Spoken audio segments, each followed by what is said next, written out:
අපි හැමෝම ජීවිතේ මොනවහරි දෙයක් හොයනවා. හැබැයි ඒ හොයන දේ අපි මුළු ජීවිතේම වෙනස් කරනවා කියලා අපි කවදාවත් හිතන්නේ නැහැ.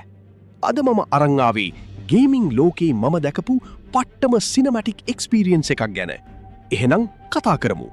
Uncharted 4: A Thief's End. අපි හැමෝම දන්න, හැමෝම ආදරය කරන නේතන් ඩ්‍රේක් පරණ මතකයන්ගෙන් ඈත් වෙලා සාමාන්‍ය ජීවිතයක් ගත කරන්න උත්සාහ කරපු කෙනෙක්. හැබැයි මැරුණා කියලා හිතපු නීතන්ගේ සහෝදරයා සෑම් ආපහු එන්නේ නීතන්ගේ මුළු ලෝකයේම උඩු යටිකුරු කරමින්. Sam? It's good to see you again, Nathan. සෑම්ගේ ජීවිතය බේරගන්න නම් නීතන්ට සිද්ධ වෙනවා හෙන්රි ඒවරීගේ අභිරහස් මුහුදු කොල්ලකාරී නගරය ලිබටාලියා හොයාගෙන යන්න. මෙතනින් පටන් ගන්න මිෂන් ටික නිකන් හොලිවුඩ් ෆිල්ම් එකක් වගේ.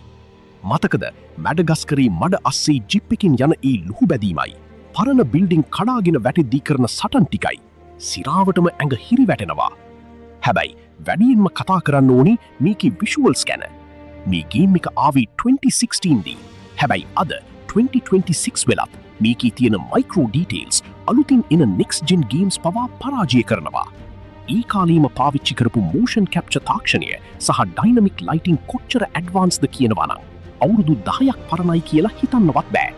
ඉතින් ඔයා මේ මාස්ටර්පීස් එක තවම අත්විඳේ නැත්නම් ඇත්තටම ඔයා පට්ටම දෙයක් මිස් කරගන්නවා.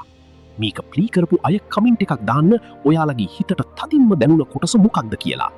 එහෙනම් ගැම්මට සෙට් වෙමු. ජය වේවා.